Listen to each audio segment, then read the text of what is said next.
The empty funeral. No drummers, no dancers, no cries of farewell, just silence, thick like smoke. In a dusty town where legacy meant everything, the burial of Pa Bayo was met with nothing. No eulogies, no tears, just 4 children, each carrying a secret. But the man they came to bury had buried something deeper than death, something they would kill each other to find. Iansi, the old storyteller, cleans his glasses and wipes his face, then turns to look at the younger ones waiting for his voice of wisdom. Smiling, he said to the younger ones, "You wondered how this would be possible on Earth? This is one of the major reasons why they always say legacy is greater than gold." Tonight's African folktale story, The Shadow of Gold, an African folktale of greed, betrayal, and urban legacy, will teach more moral lessons about it in the heart of Odu town, in the heart of the Yoruba kingdom in Nigeria. The richest man was buried, and nobody cried. They say when a good man dies, the earth mourns. But when Pa Bayo died, even the masquerades refused to dance. Come, let's dive deep into the story to know what happened. The air was heavy with drumming and suspicion. The funeral of Pa Bayo, the wealthiest elder of Odu town, was not one of mourning, but of murmurs. Villagers gathered in their finest dress, women in Yoruba, native with buba wrappers, heads wrapped in samba-colored headgear, and men's Yoruba traditional outfits with caps, their lips dripping with questions. No tears fell, not even from his children, especially not from the ones who were absent. Only Morenike, the only daughter, was present.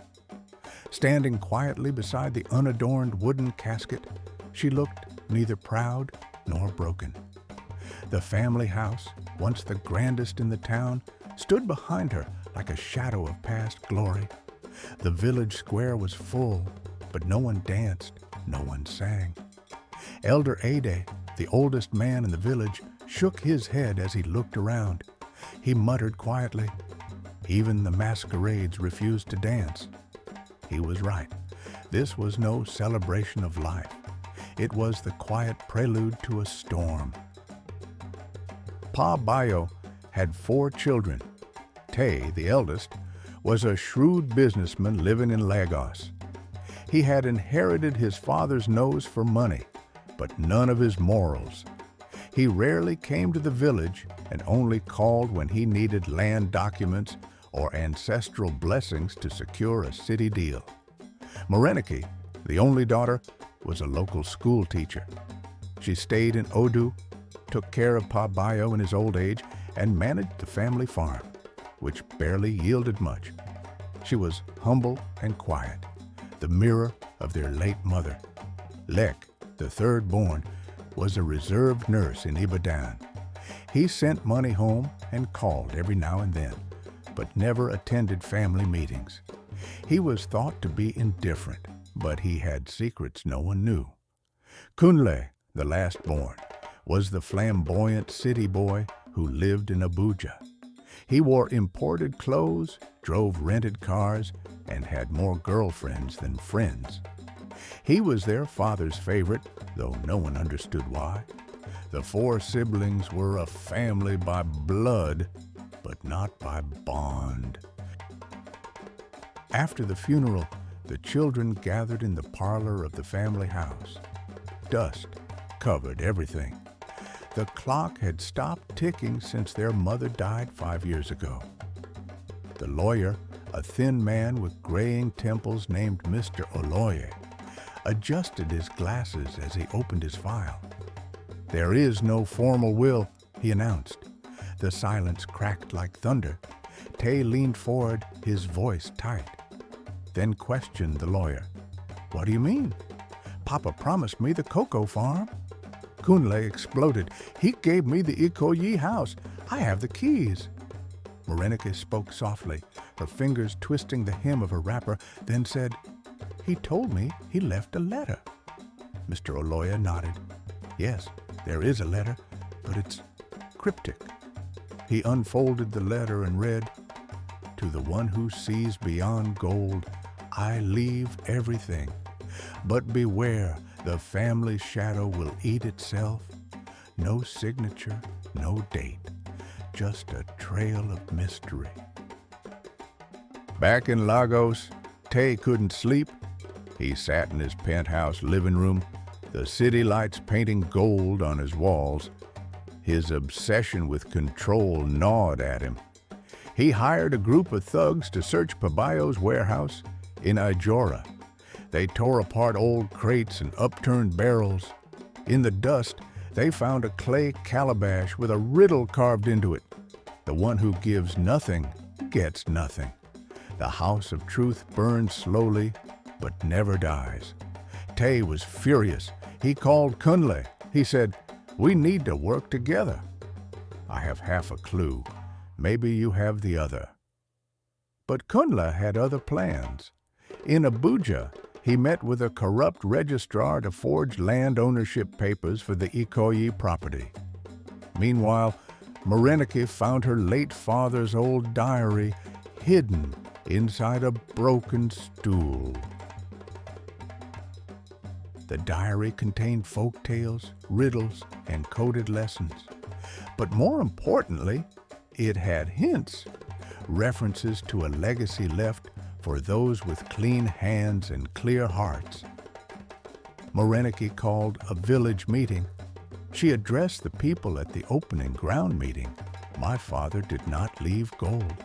He left a legacy. The problem is, my brothers are too blind to see it." The elders murmured. "They shame the family," Elder Ada declared. "Let them chase gold. The village will protect its own." Morenike posted scans of the diary online. Within days, it went viral. Blogs picked up the story. Pabayo became a trending topic. Tai and Kunle blamed each other. Their names were dragged on social media. City of Shadows. The city does not forget. It records, it reposts, it ruins. With every blog post, every headline, the family's secrets boiled over. Tay, furious on Zoom. "That land was under my name." Kunle, defensive. "You forged the documents, not me."